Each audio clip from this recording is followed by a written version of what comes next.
Olá pessoal, tudo bem com vocês? Aqui Ricardo França, mais uma vez para o canal Lorde Nerd, sejam muito bem-vindos. E hoje a gente vai falar de uma notícia boa, uma notícia bem legal que aconteceu. Essa semana foi confirmado, agora é oficial, a Disney é mesmo a dona da Fox Entretenimento. As negociações finalizaram, ou seja, muito dinheiro envolvido, muita grana, ou seja, a Disney juntou lá todo o ouro das fábulas da Disney, pegou lá a Casa da Moeda do Tio Patinhas, pegou empréstimo com o Tony Stark e foi lá e comprou 71 bilhões de dólares. What? Ou seja, mais de 71 bilhões de dólares. Então, assim, essa aquisição para esse já conglomerado da Disney agora engloba ainda mais um universo bem mais vasto aí das mídias audiovisuais, dos personagens, de franquias, enfim. O Mickey Mouse agora é o dono da porra toda. A gente vai falar sobre isso. Pontos positivos, pontos negativos, o que eu acho que pode melhorar e o que eu acho que talvez não vai ser tão interessante. A gente vai falar aqui nesse vídeo. Mas antes da gente começar, eu vou pedir para você dar o like aí, se inscrever no canal, ativar o sininho e ajudar a gente a divulgar, a produzir mais vídeos aí sobre o universo nerd que a gente tanto gosta. Beleza? Então vamos lá? Pois bem, nerds do meu Brasil varonil, agora é oficial, a Disney é dona da Fox, e a gente vai falar sobre isso agora. Só que antes da gente começar a entrar nesse tema, entrar nesse detalhe, eu quero contar um pouquinho para vocês. Às vezes as pessoas não entendem, não sabem como é que se deu o início de toda essa distribuição, de toda essa capilarização de heróis aí, essa pulverização de heróis e direitos autorais em vários estúdios. Então eu vou contar um pouquinho para vocês, vou voltar um pouquinho na história para que vocês entendam como é que hoje a Disney se tornou dona aí praticamente de todo esse conglomerado, de todo esse universo de super-heróis. Eu vou contar para vocês um pouco da história da Marvel lá em meados dos anos 90. Bom, houve um período em que a produção de histórias em quadrinhos e o mercado de HQs estava praticamente em declínio, ou seja, final ali dos anos 80, começo dos anos 90, o universo de quadrinhos nos Estados Unidos começou aí a decair bastante, né? Aqui no Brasil estava começando a chegar e lá já estava começando a decair bastante. E a Marvel acumulou algumas dívidas, né? A Marvel Comics acumulou muitas dívidas e precisava saldar aí esse débito, precisava aí resolver esses problemas financeiros. Então, ela começou aí a meio que leiloar os seus personagens, ou seja, tinha lá no universo da Marvel Comics, todos os super-heróis da Casa das Ideias, né? Ou seja, da Marvel Comics, faziam parte de um único universo. Então eles coexistiam, né? As histórias ali eram entrelaçadas e compartilhavam ali o mesmo universo. X-Men, Quarteto Fantástico, Vingadores, enfim, era todo mundo junto e misturado. Então a Marvel resolveu, bom, já que a gente está aí passando por dificuldades financeiras, a gente está devendo muita grana, vamos dar um jeito de vender aí alguns direitos autorais desses personagens. Então, não era a venda do personagem em si, mas o direito dos estúdios de cinema fazerem filmes, né, fazerem ali algumas produções usando esses personagens. Uma das primeiras que foi lá e disse, ó, é meu esse aqui, foi a Sony. Então ela foi lá, viu o Homem-Aranha e falou, eu quero o Homem-Aranha.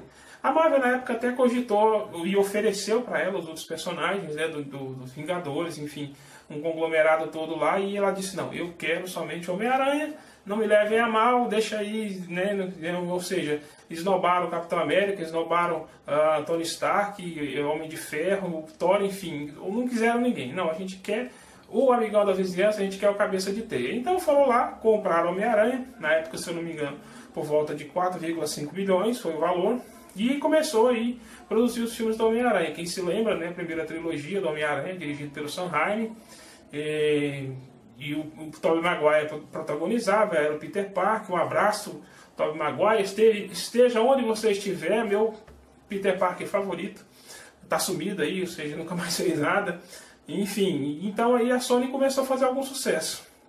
A Fox foi lá e falou, opa, tem mais aí? Tem. O que vocês têm aí? A gente tem Vingadores, a gente tem X-Men, a gente tem Quarteto Fantástico. Não, me dá aí X-Men e Quarteto Fantástico. Ah, mas tem o Vingadores não. Deixa aí, me dá aqui. E foram lá, compraram Quarteto Fantástico, compraram X-Men e começaram a produzir os filmes. Só que na Fox, diferente da Sony, as produções não eram lá assim muito ambiciosas, né? Principalmente Quarteto Fantástico, embora eu goste muito do primeiro Quarteto Fantástico, inclusive Agora eu não sei como é que vai ficar essa bagunça, porque no Quarteto Fantástico o Chris Evans fazia o papel do Tocha Humana, aí agora na Marvel o Chris Evans é o Capitão América, se juntar tudo não sei como é que vai fazer, entendeu? Enfim, vai virar uma bagunça. Mas enfim, brincadeiras à parte. Então a Fox começou a produzir e o X-Men começou a fazer muita bilheteria. Apesar das críticas, né, o pessoal meteu o pau, o pessoal desceu além. Eu, inclusive, nunca fui muito fã dos X-Men da Fox, né? Eu achava aquele visual monocromático, aquela coisa muito, aqueles uniformes todos, né, tudo preto. Eu não gostava muito daquele visual, não tinha muito a ver com a referência que eu tinha das histórias em quadrinhos e dos desenhos que a gente assistia. Enfim, mas começou a fazer sucesso, né? Entrava dinheiro e era o que interessava. Daí a Marvel falou, poxa, esse negócio de super-herói tá legal, hein? Esse negócio de super-herói tá rendendo. Vamos lá na Marvel bater lá pra ver o que tem ainda. Chegaram lá, e aí, cara? A gente tem aqui Homem de Ferro, tem Capitão América, tem os Vingadores, né? Tá um probleminha aí, porque tem alguns que fazem parte do universo dos X-Men, e aí, mas enfim, tem uns aí que dá pra aproveitar. Aí a Marvel, a Disney... já aí, né, teve essa visão, teve esse vislumbre e falou, ó, se os caras estão fazendo alguma coisa com X-Men e com Homem-Aranha, vamos pegar esses caras aqui, vamos fazer alguma coisa. Aí lembrando que o Hulk era da Universal, inclusive o primeiro Incrível Hulk, dirigido lá pelo Ang Lee, que assim, tinha a produção, eu acho que eles investiram bastante nos efeitos visuais, mas o aspecto, né, do personagem do Hulk não ficou legal, ficou aquela coisa muito, né, muito assim, estranha, né? Sem uma textura, sem ali um contraponto legal. Eu particularmente não gostei do visual do Hulk, né? Então, assim, depois a Universal viu que não ia conseguir fazer muita coisa, aí devolveu para a Marvel, e a Marvel já aproveitou e já passou direto para a Disney. E aí, então, a Disney foi lá e adquiriu, né? Final de 2008, começo de 2009, adquiriu o direito dos Vingadores. Aí falou, vamos lá. E aí começou a produzir, veio o Homem de Ferro, depois veio Homem de Ferro 2, veio Capitão América, veio Thor, veio os primeiros Vingadores, enfim. E aí foi trazendo vários filmes, foram trazendo vários títulos, né? E foi fazendo bastante sucesso. Em contrapartida, a Fox continuou fazendo os filmes dos X-Men, só que a crítica era muito negativa e a bilheteria foi caindo, né? Aos poucos a bilheteria foi caindo. Então, ou seja, não estava mais tão interessante, mas por uma questão de contrato, o estúdio que compra o direito autoral de um personagem, de uma franquia, ele tem por obrigação, em um período de tempo, produzir alguma coisa, porque senão ele acaba perdendo, está lá no contrato, né? Ou seja, a Sony comprou o Homem-Aranha. Então, por mais que o sucesso com o filme do espetacular Homem-Aranha com o Andrew Garfield não estava rendendo, mas eles tinham que continuar produzindo filmes do Homem-Aranha, porque senão eles iam perder os direitos autorais. Foi até que juntou lá, né, houve aquele acordo entre Sony e a Disney, e aí o Homem-Aranha já foi agora, mas ele está emprestado, né, ele não está, os direitos dele ainda está com a Sony, então ele foi emprestado para a Marvel, apareceu lá em Capitão América Guerra Civil, depois teve o próprio filme do Homem-Aranha, né? De Volta ao Lar. Então, assim, ele está emprestado, ele está fazendo parte do universo da Marvel, na Disney, porém ele ainda é da Sony. E aí a Sony agora me tira um coelho da cartola, que eu não sei como é que eles conseguiram emplacar um Venom, né? Porque eu achei o filme horrível, porém, mas enfim, muita gente gostou, fez uma bilheteria danada. Então assim, talvez agora eles vão investir um pouco mais no Venom e vão esquecer um pouco do Homem-Aranha. Mas enfim, só para vocês entenderem como é que se deu essa bagunça toda, se deu essa agitação toda. E o fato é que a franquia de filmes de super-heróis estava rendendo muito dinheiro. Está rendendo muito dinheiro, na verdade, né? E aí a Disney começou a pensar, bom, se o negócio está rendendo, se o negócio é bom, vamos lá tentar comprar, vamos lá trazer esses personagens para nós, né? Trazer os outros personagens que fazem parte do universo, né? Dentro dos quadrinhos, vamos tentar trazer, né? Vocês se lembram que em Vingadores Era de Ultron teve lá a participação da Feiticeira Escarlate e do Mercúrio, porém existia ali uma certa confusão ali nos direitos, porque no universo dos X-Men, a Feiticeira Escarlate e o Mercúrio são filhos do Magneto, então por sua vez eles são mutantes. Só que como no quadrinho eles coexistiam no mesmo universo, depois de um certo período, a Feiticeira Escarlate ela foi compor aí o grupo dos Vingadores, né? E como era contada a origem dela, e ela e o Pietro eram irmãos, ela e o Mercúrio eram irmãos, então precisava colocar aí, introduzir esses personagens. Vocês se lembram que no Vingadores de Dias de Futuro Esquecido, desculpa, no X-Men Dias de Futuro Esquecido e no Vingadores Era de Ultron, você tinha o Mercúrio no filme da Fox, você tinha o Mercúrio no filme da Marvel. Então virou aquela salada, né? Pô, quem que é o Mercúrio de verdade? É o Mercúrio da Fox, dos X-Men, ou é o Mercúrio dos Vingadores da Marvel? Aí ficou aquela bagunça. Aí a Marvel, para não complicar mais ainda, falou, mata o cara. Né? Ou seja, já apareceu, não, vai matar o cara, deixa só a Feiticeira, que já é dos Vingadores, ou seja, que já tem ali um vínculo maior com os nossos personagens, vai matar o cara, encerra, fez lá, introduziu, deu a origem dos personagens, e aí agora o Mercúrio ficou lá ficou mais a cargo mesmo da Fox. E foi aí então que a Marvel decidiu que ela queria os X-Men. Ela queria os X-Men, ela queria o Quarteto Fantástico e pensou, cara, a gente tem que trazer esses caras para cá. E começou a fazer proposta, o advogado começou a mediar contato, né? E aí, né, em toda essa negociação, isso vem se arrastando desde 2017, e aí agora bateram o martelo, né? A Fox foi lá, falou, não, então a gente quer tanto, a Disney foi, desembolsou, tá aqui, foi confirmado que a Disney agora é a dona da Fox Entretenimento. Mas não pense você que a Disney adquiriu só os X-Men e o Quarteto Fantástico, não. Eu vou dar um vislumbre aqui para vocês e vou mostrar para vocês aqui alguns dos personagens, algumas das franquias que agora fazem parte de todo esse império aí da Disney, esse monopólio da Disney. Né? Então a gente tem Simpsons, a gente tem Futurama, a gente tem agora American Dad, Predador, Alien, Percy Jackson, Maze Runner, Alvin e os Esquilos, Avatar, Planeta dos Macacos, Duro de Matar, Kingsman, Arquivo X, Era do Gelo, Rio, o estúdio lá a Blue Sky, né, do nosso Carlos Saldanha, que os filmes eram produzidos pela Fox, então agora a Disney que vai produzir esses filmes. É lógico que dentro da Disney não é tudo junto, né? Não é aquele bolo, não é aquela coisa sem organização. Você tem os núcleos, né?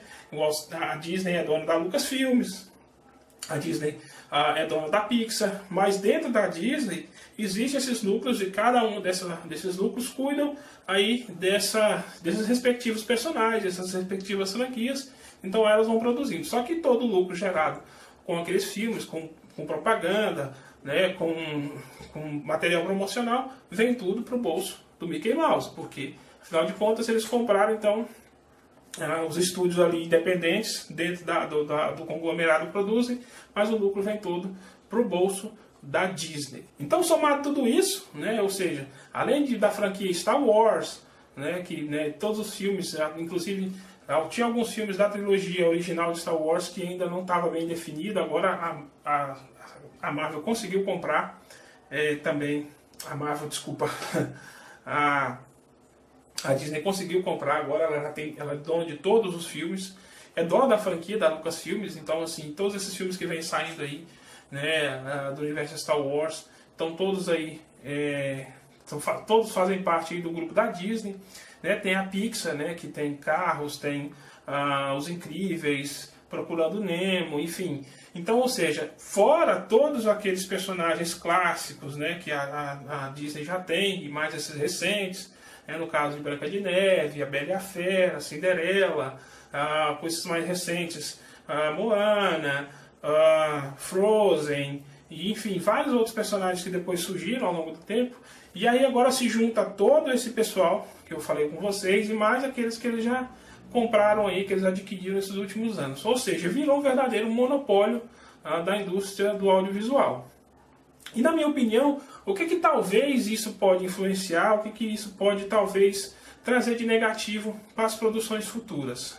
Bom, eu lembro que quando a Disney tinha só os personagens dos Vingadores, ou seja, ela não tinha personagens da Fox e nem os personagens da Sony, nem o Homem-Aranha ainda estava ainda nessa coparticipação, a Disney conseguiu produzir coisa muito boa, né? Ou seja, ela trouxe não só os figurões, não só as figurinhas já conhecidas como Homem de Ferro, Thor e Capitão América, mas ela trouxe outros personagens, ela trouxe Homem-Formiga, ela trouxe o Doutor Estranho, ela trouxe Pantera Negra, e Guardiões da Galáxia também foi um sucesso. Guardiões da quem lembraria, quem conheceria na época Guardiões da Galáxia? Só quem realmente lia a história em quadrinhos. Então eles foram lá com muito esmero, com muito gosto, com muita boa vontade, pegaram aqueles personagens, escolheram um bom diretor e transformou aquilo numa franquia de sucesso. Então, ou seja, a ausência, a falta de oportunidades, a falta de possibilidades que eles tinham, fizeram-os aproveitar aquilo que eles tinham na manga, né? Ou seja, bom, a gente só tem esses aqui, então vamos trabalhar em cima. E foi um sucesso tremendo. Tanto é que esses últimos 10 anos, a Marvel Studios conseguiu construir aí uma história bem estruturada, sabe? Compartilhando os universos entre os filmes. Então é uma coisa muito bonita, uma coisa muito legal, interessante de se ver. Por outro lado, a Fox também conseguiu, com seus personagens, fazer algumas produções dentro daquilo que eles tinham e acertou em algumas coisas. X-Men Primeira Classe, depois veio Deadpool, que apesar das críticas, apesar das brincadeiras, para mim é uma adaptação muito boa. Ou seja, ficou muito fiel ao quadrinho. Quem lia ou leu o quadrinho sabe do que eu estou falando. E depois teve o filme do Logan, né, que encerrou aí a participação do Hugh Jackman como Wolverine. Então, assim, na minha opinião, todos esses filmes só foram possíveis porque os estúdios só tinham aquilo na mão. Então eles deram o máximo, eles se esforçaram, não é isso que a gente tem, então vamos trabalhar em cima. Aí a Disney vai agora e compra tudo.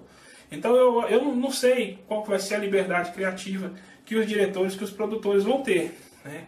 A Disney ela sempre teve essa característica de ser um tanto quanto cuidadosa, né? Ou seja, com a faixa etária das suas produções, né? Ou seja, com o estilo, né? Com o gênero daquilo que é produzido, ou seja, sempre associa-se aquela ideia de que é Disney, então é alguma coisa mais voltada para o público infanto-juvenil, então, ou seja, não pode ter muito palavrão, não pode ter sangue, não pode ter violência, né? Ou seja, provavelmente filmes como Logan, filmes como Deadpool, a gente jamais veria se a Disney tivesse adquirido o direito desses personagens